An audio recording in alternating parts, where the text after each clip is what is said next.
Hey guys, and welcome to episode 3 of my Amazon Lord of the Rings TV show character series, where today we are looking at Galadriel. In this episode, we'll firstly be looking at the initial history of the character, then we'll be covering their history in the Second Age and the events that they were in that could be seen in the show. Then finally we'll be talking about her role in the TV show as well and about Morfydd Clark and how she could play Galadriel. So let's get into today's video.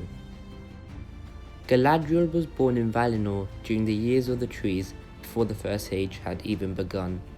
Galadriel was an eager participant and leader in the rebellion of the Noldor and their flight from Valinor due to her desire to one day rule over a patch of Middle-earth herself. She was eager to see Middle-earth, having heard of it from Feanor, and wanted to rule a realm over there and it be her own. She swore no oaths, and she was like-minded with her cousin Fingon, son of Fingolfin. However, separated from Feanor and his kin, she and her people did not take part in the famous kinslaying. They followed Fingolfin instead and crossed the Helcaraxe in the far north. Here you can see the beginning of a leader and her ambition to rule one day. So from the beginning she had a desire to rule. Now let's get into her history in the First Age. Once in Beleriand, she lived with her brother Finrod, but spent much time at the court of Thingol and Melian in Menegroth, where she arrived in 52 of the First Age, and was welcomed because of her family relationship to Thingol's brother, Olwe, Galadriel's maternal grandfather.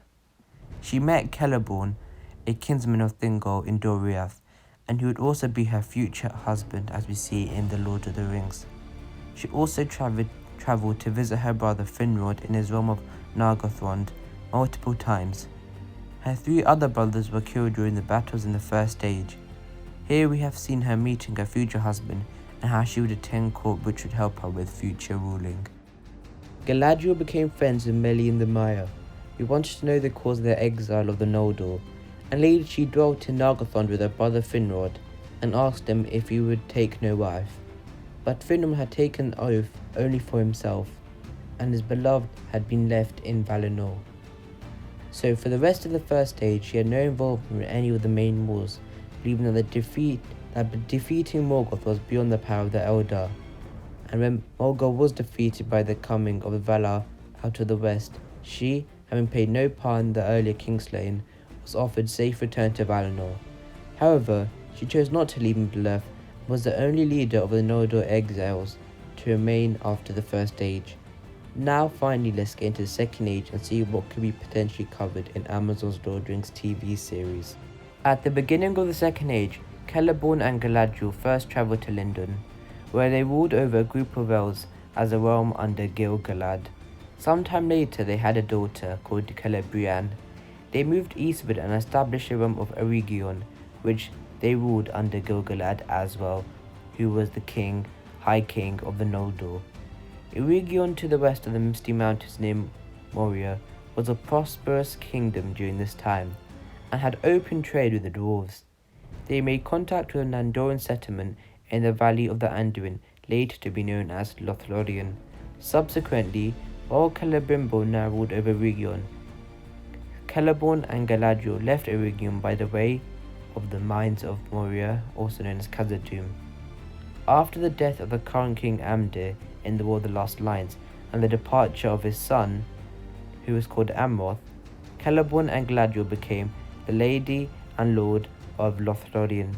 Here we see Celeborn and Galadriel learning about Lothlorien, then becoming the rulers of the realm, and Galadriel finally achieving her dream of ruling an area of land in Middle-earth.